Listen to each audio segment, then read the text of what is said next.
Hey everyone, this is video 8, and we're going to be talking about nomenclature, or how to name covalently bonded compounds.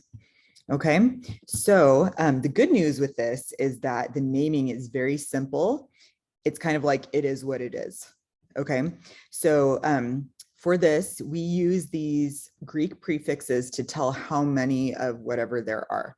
So for example, CO2, if there's just one element, you just name it carbon, but there are two oxygens, so we're going to put dioxide, and the second element in the compound gets the IDE ending. Di stands for two. Okay, so our prefixes are di, tri, tetra, penta, hexa. Okay, and this is for 2, 3, 4, 5, 6, septa, octo, nono. So I think we don't generally get quite up here. Deca, it's not that common, maybe, but these di, tri, tetra, that's going to happen quite a bit. So let's say we have NO3 as a covalently bonded compound. That is going to be nitrogen trioxide. Except that doesn't happen too often. Let's do NO2, nitrogen dioxide.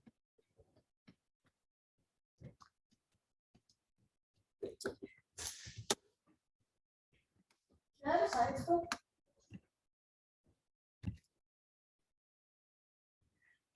Okay, so there can also be prefixes for the first element that is listed. So there's a joke going around the internet for the proper name for the following compound that we lovingly know as water. But according to the nomenclature, this would be dihydrogen because there's two.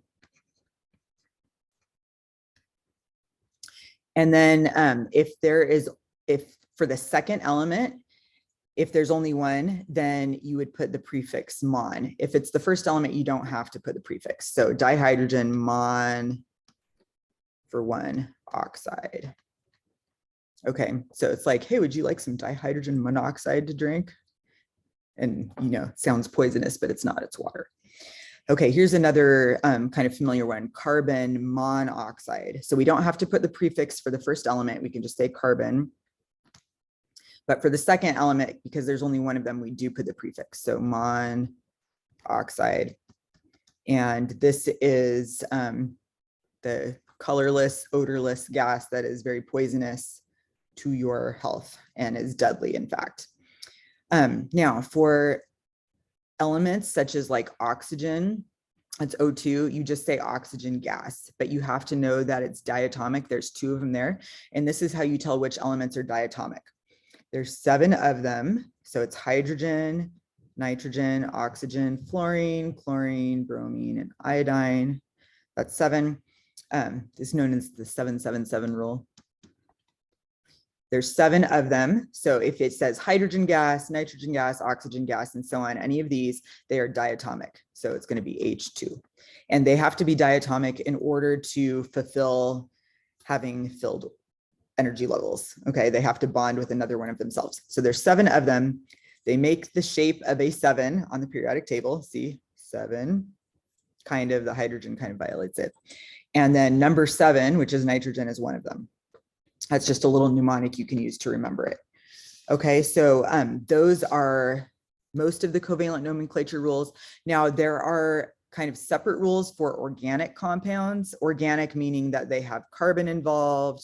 Carbon's not one of them. Let me change the color. They have carbon involved. So these maybe are just a little easier to memorize for this point. So CH4, that's methane. Ane means that there's only single bonds. Meth means that it's just one carbon. Ethane, C2H6, and so on.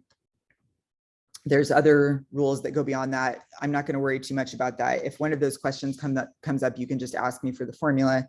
But what I really want you to know is about these prefixes right here, the mono, di, tri, tetra, and how we name covalent bonds. And just as a reminder, If they gave you the name like carbon dioxide, it'd be really easy to write the formula. This is what we did with Lewis dot structures, where you were given the formula and you had to figure out like if it was double bonds, single bonds, and that sort of thing to make all the electrons fit. For the purposes of what we're doing here, you don't have to worry about that part, okay? Because the naming is pretty straightforward.